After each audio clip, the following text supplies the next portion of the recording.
Ya, kembali lagi di Apa Kabar Indonesia Pagi. Maria, jadi ada ratusan titik yang akan menjadi lokasi pemantauan hilal, ya kan? Yang akan berlangsung ntar sore, ya kan? Untuk juga memperkuat data dan keterangan agar pemerintah, dalam hal ini Kemenak, bisa memutuskan kapan 1 Ramadan akan jatuh pada tahun ini.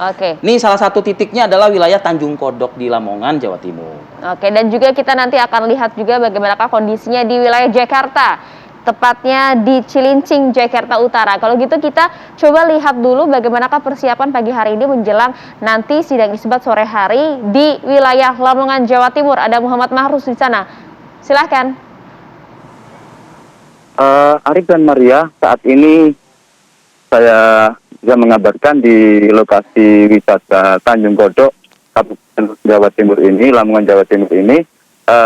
Di sini salah satu titik setiap tahun menjadi tempat pemantauan Ru'yatul Hilal, dan Kementerian Agama akan melaksanakan kegiatan pada sore nanti, yaitu pada pukul 16.00 waktu Indonesia Barat, di mana Kementerian Agama akan mengundang beberapa organisasi-organisasi keagamaan, mulai NU, Muhammadiyah, hingga ormas-ormas Islam. Jadi tahun ini kegiatan pemantauan Ru'yatul Hilal di Tanjung Kodok ini akan dibatasi lantaran saat ini masih musim pandemi COVID. Sebelumnya, kalau hari-hari biasa itu kegiatan di pemantauan di Tanjung Kodok ini sekitar 350 orang. Namun saat pandemi saat ini peserta Ru'yatul Hilal akan dibatasi hingga 50 orang saja. Arif, Maria. Ya, apakah pihak setempat ya juga sudah mendapatkan edaran ataupun terusan gitu ya informasi bahwa derajat ya, ada perubahan derajat pemantauan sebagaimana tadi narasumber kita Pak Thomas Jamaluddin dari BRIN sudah menyampaikan, Mahrus? Untuk derajat pemantauan itu belum kita konfirmasi ke Kementerian Agama, namun kemarin Kementerian Agama akan tetap memastikan bahwa nantinya akan dilakukan pemantauan Ru'yatul Hilal di pantai Tanjung Kodok ini. Jadi nanti akan diundang sejumlah ormas-ormas untuk melakukan kegiatan itu bersama. Saat ini lokasi ini sudah disiapkan mulai pengeras suara, meja-meja untuk para peserta yang diundang oleh Kementerian Agama Kabupaten Lamongan. Arif, Maria.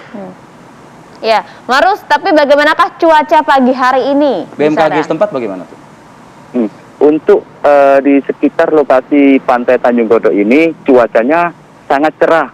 Jadi tadi sempat menanyakan ke petugas bahwa di sini beberapa hari ini tidak terjadi hujan, sehingga dimungkinkan nanti bulan sabit insya Allah akan terlihat di lokasi ini. Baik, Muhammad Mahrus, kontributor kami yang ada di Lamongan, Jawa Timur. Terima kasih. Simpan tenaga Anda ya, karena masih panjang nih tugas Anda sampai dengan sore hari nanti. Terima kasih. Kita kembali ke dua orang narasumber kita, ada Sekum PP Muhammadiyah dan juga ada peneliti BRIN nih. Saya ke Pak Mukti lagi deh kalau gitu. Pak Sekum PP Muhammadiyah mendengar rilis yang disampaikan oleh BRIN tadi. Apakah bisa diterima begitu loh ya, artinya kenapa tidak menggunakan hisab? Kan kalau nggak saya salah tangkap nih kan, boleh menggunakan hilal, boleh juga menggunakan hisab. Memang metodenya berbeda, jadi bagaimana tanggapan Muhammadiyah? Jadi Muhammadiyah itu memang sejak dulu menggunakan hisab, dan dalam pemahaman saya yang menggunakan hisab itu di Indonesia ini tidak hanya Muhammadiyah, ada juga ormas-ormas lain yang menggunakan itu. Di banyak negara juga banyak yang menggunakan hisab tanpa menggunakan ruqyah. Saya sempat misalnya mendapat informasi dan bertemu dengan pimpinan langsung dari ISNA, Islamic Society of North America. Mereka juga menggunakan hisab tanpa menggunakan ruqyah. Dan banyak ulama yang berpendapat bahwa hisab itu lebih memberikan kepastian dibandingkan dengan ruqyah.